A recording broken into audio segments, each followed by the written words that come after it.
Hi friends, ఎలా ఉన్నారు?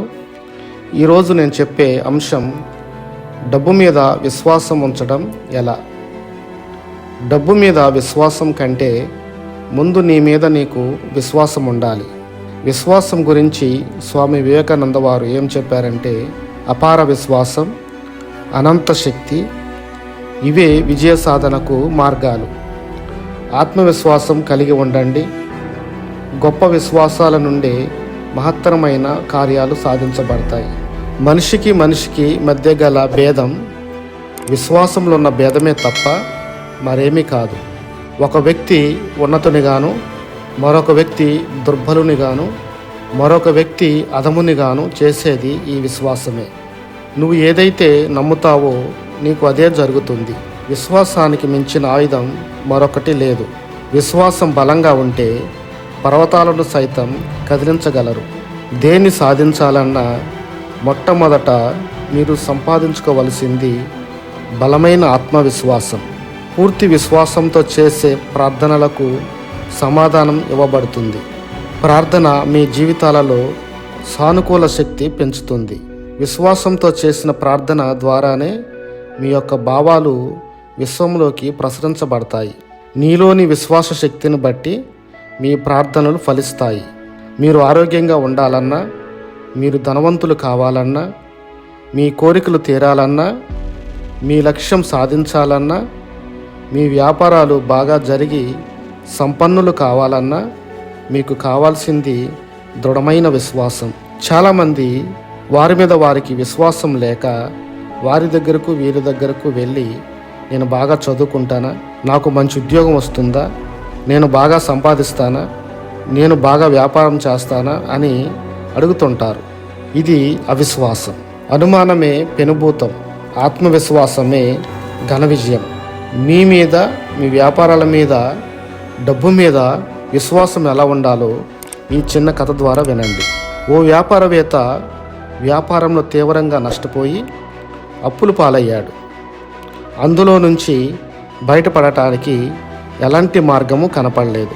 అతనికి అప్పు ఇచ్చిన వాళ్ళు బాకీ తీర్చమని వేధించటం మొదలుపెట్టారు. అతనికి వస్తువులు సరఫరా చేసే వాళ్ళు డబ్బులు చెల్లించమని రోజు ఫోన్లు చేయడం మొదలుపెట్టారు. ఇలాంటి పరిస్థితుల్లో అతను ఓ రోజు ఉదయం పార్కుకు వచ్చి తల పట్టుకుని కూర్చున్నాడు. తన వ్యాపారాన్ని ఎలా అభివృద్ధి చేయాలా అని ఆలోచిస్తున్నాడు. అప్పుడే అతని దగ్గరకు ఓ వ్యక్తి వచ్చాడు. అతని వయసు 70 సంవత్సరాలు. వ్యాపారవేత్త ఏదో బాధలో ఉన్నట్టు అతను గమనించాడు. చాలా బాధలో ఉన్నట్టున్నావు అని ఆ పెద్ద ఆయన ప్రశ్నించాడు. వ్యాపారవేత్త తన పరిస్థితిని వివరించాడు. నీకు నేను సహాయం చేయగలను అని ఆ వ్యక్తి చెప్పాడు. వ్యాపారవేత్త పేరు అడిగి తెలుసుకొని 10 లక్షల చెక్ రాసి అతనికిచ్చి ఇట్లా అన్నాడు, ఈ డబ్బు అవసరమైతే వాడుకో, సరిగ్గా సంవత్సరం తర్వాత ఇక్కడే కలుద్దాం, అప్పుడు ఆ డబ్బు నాకు తిరిగి ఇచ్చేద్దు గాని అని చెప్పాడు. వ్యాపారవేత్త ఆలోచించే లోపే అతను అక్కడి నుంచి వెళ్ళిపోయాడు. వ్యాపారవేత్త ఆశ్చర్యపోయాడు. దేవుడి అతనిని ఇక్కడికి పంపించుంటాడని అనుకున్నాడు. ఈ డబ్బుతో నా బాధలు తొలగిపోతాయని వ్యాపారవేత్త అనుకున్నాడు. కానీ ఆ చెక్కును అప్పుడే వాడదలుచుకోలేదు. తన బీరువాలో భద్రపరిచాడు. తన వ్యాపారాన్ని తిరిగి సమర్థవంతంగా కొనసాగించడం మొదలుపెట్టాడు. ఆ చెక్కు అతనికి కొండంత బలం ఇచ్చింది. అంతగా అవసరమైతే ఆ చెక్కును వాడదామని అనుకున్నాడు. చాలా విశ్వాసంతో తన వ్యాపారాన్ని కొనసాగించాడు. తన బాకీదారులు, డిస్ట్రిబ్యూటర్లు డబ్బు చెల్లిస్తానన్న విశ్వాసం కలిగించాడు. కొన్ని నెలలు గడిచాయి. అతని వ్యాపారం బాగా అభివృద్ధి చెందింది. అప్పుల బాధల నుండి బయటపడ్డాడు. సరిగ్గా సంవత్సరం తరువాత అతను పార్కుకు వెళ్ళాడు. ఆ చెక్ ఇచ్చిన వ్యక్తిని కలుద్దామని చెక్ ఇచ్చిన ప్రదేశానికి వెళ్ళి కూర్చున్నాడు. ఇంతలో ఆ చెక్ ఇచ్చిన పెద్దాయన వచ్చాడు అక్కడికి. అతనికి ఇచ్చిన చెక్కును అతని చేతిలో పెట్టి తను వ్యాపారంలో ఎలా అభివృద్ధి చెందాడో వివరిస్తాడు.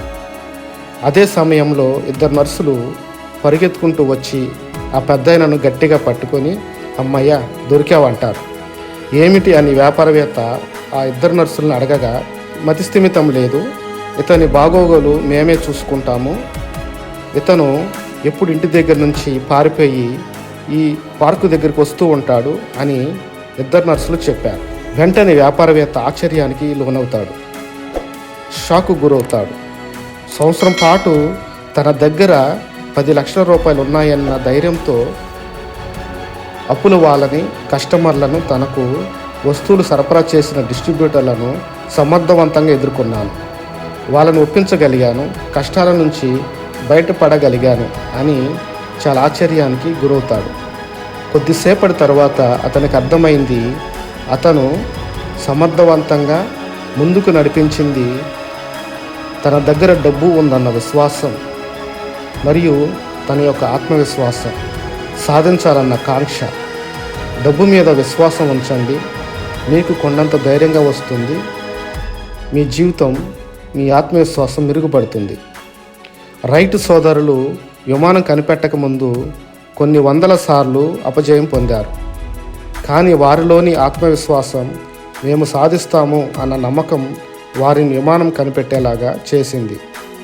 దాని మూలంగా ఈరోజు కొన్ని వేల విమానాలు ఆకాశంలో ఎగిరి కొన్ని లక్షల కోట్ల మందిని సముద్రాలు, దేశాలు దాటి సుదూర ప్రాంతాలకు అతి తక్కువ సమయంలో చేరవేస్తున్నాయి. రైతు సోదరుల జీవిత పరమార్థం ఆ విధంగా నెరవేరబడింది. ఇది ఎంత అద్భుతం! ఆ రోజు రైతు సోదరులకు విశ్వాసం లేకపోతే ఈరోజు విమానాలు ఆకాశంలో ఎగిరేవా? అలాగే కరెంటు బల్బు కనిపెట్టిన థామస్ ఆల్వా ఎడిసన్ ఎన్నోసార్లు అపజయం పొంది చివరకు బల్బు వెలిగించి ప్రపంచంలో వెలుగులు నింపారు. కాబట్టి ఫ్రెండ్స్, మిమ్మల్ని మీరు పూర్తిగా నమ్మండి, మీ మీద మీకు విశ్వాసం ఉంచండి.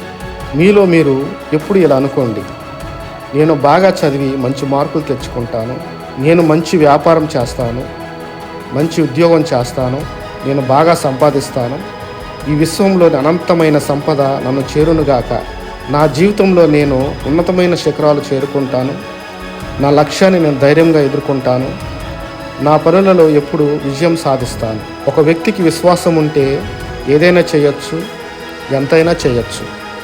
దృఢ సంకల్పం, పవిత్ర ఆశయం తప్పక సత్ఫలితాలను ఇస్తాయి. వీటిని ఆయుధాలుగా గ్రహించి అన్ని అడ్డంకులను ప్రతిఘటించి నిలవగలుగుతారు. ఈ వీడియో మీద మీ కామెంట్స్ను కామెంట్ బాక్స్లో తెలియజేయగలరు. Okay friends, thank you very much.